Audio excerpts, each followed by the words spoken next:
Alors, bonjour les élèves de deuxième sciences, spécialité SVT. Comme vous le savez, suite si vous voulez, à l'arrêt de cours dû au confinement, je vais essayer de présenter quelques vidéos, si vous voulez, pour terminer notre programme. Alors, la troisième partie de notre programme est la biologie. La biologie, c'est la science qui étudie les êtres vivants.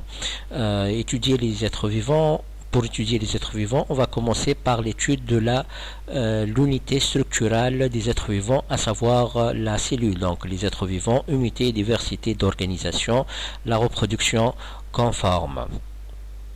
Alors, au premier lieu, donc, on va étudier la cellule, unité de structure des êtres vivants. On va prendre les exemples d'êtres vivants, les eucaryotes. Les eucaryotes, ce sont les êtres vivants qui possèdent une cellule avec un vrai noyau.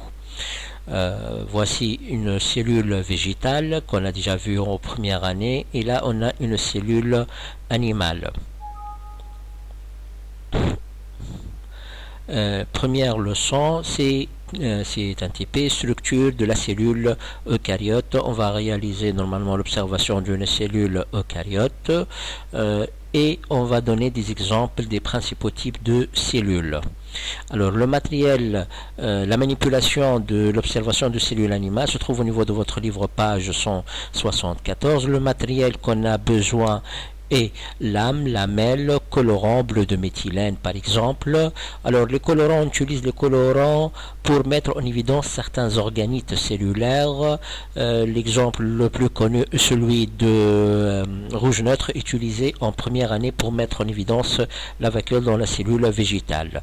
On a aussi besoin de coton en tige, de microscope et papier absorbant.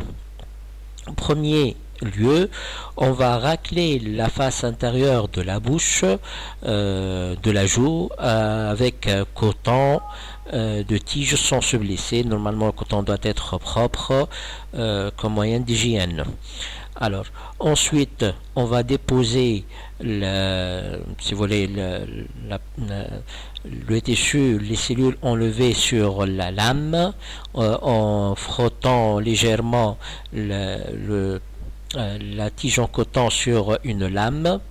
Ensuite, on va déposer une goutte de colorant, bleu de méthylène par exemple, et on va recouvrir par une lamelle. Alors, la lamelle doit être posée par un angle presque de 45 degrés pour permettre d'étaler le liquide sans décaler si vous voulez notre préparation. Mais البريباراسيون نتاعنا تتحرك الكونتوني نتاعها يتحرك يتنحى donc على هذاك نحطو délicatement la lamelle.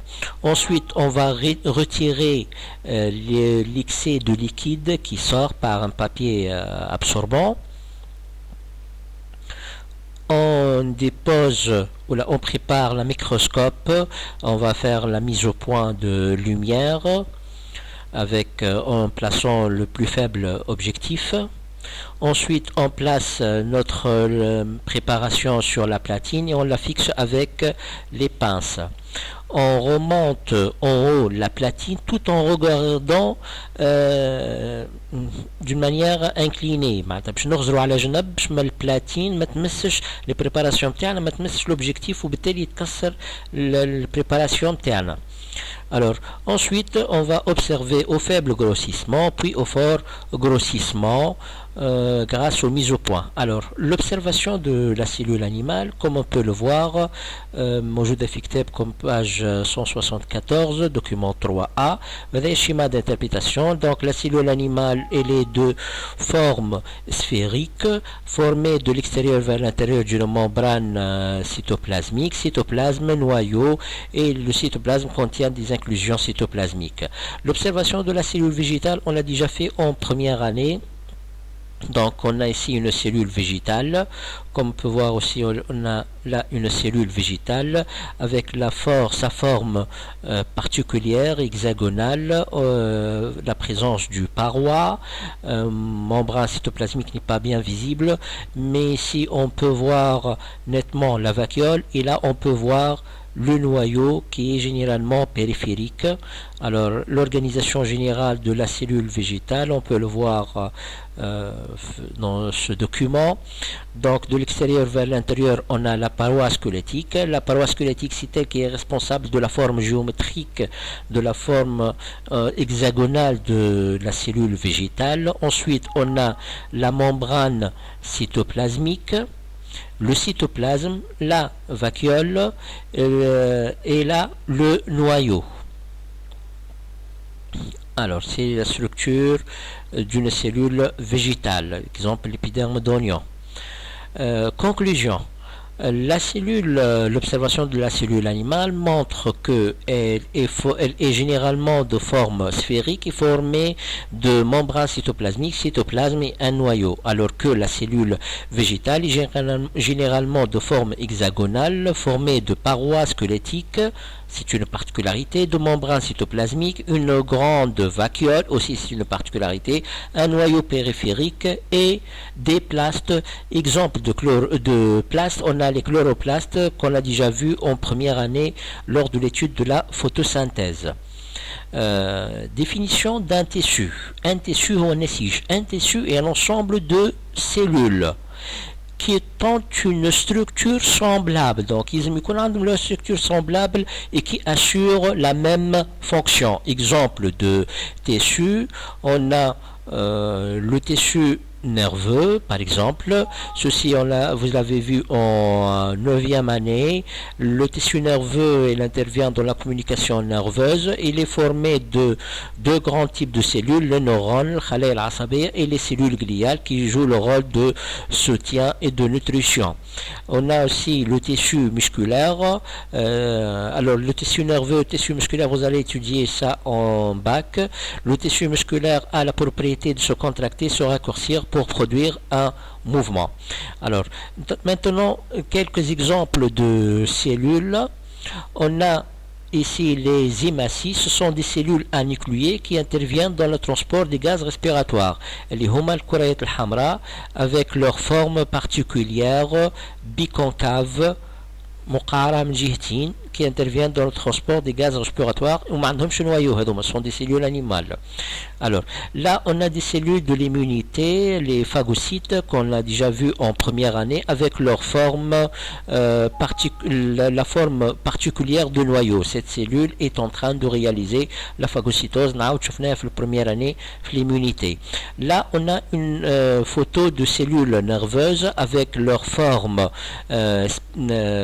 si vous voulez remarquable, une forme étoilée avec des prolongements, enfin des petits prolongements dendrites et un prolongement central l'axone. Un autre schéma d'interprétation, ان شاء الله باش تعاودوا تقراوه في الباك. Donc, le corps cellulaire avec les petits prolongements, les dendrites, et le prolongement principal, l'axone, qui se termine par l'arborisation terminale. هذه شفتوها في 9e année التفرعات النهائية أو التغصنات النهائية. Alors, là, on a une cellule sexuelle mâle, un spermatozoïde, avec une forme spécifique. Là, on a le noyau. Ici, la pièce intermédiaire avec une très faible réserve cytoplasmique. Et là, le flagelle. تنشوفوا cette cellule qui présente des particularités structurales en fonction de sa fonction. معناتها عندها الخاصيات التركيبة نتاعها والشكل نتاعها في علاقة بالدور نتاعها بالدور اللي تقوم به. Là, une cellule sexuelle femelle, l'ovocyte. إن شاء الله تنشوفوها في البكالوريا. Là, on a cellule musculaire. Comme on peut le voir, c'est celle d'un muscle strié qui est en communication avec les cellules nerveuses.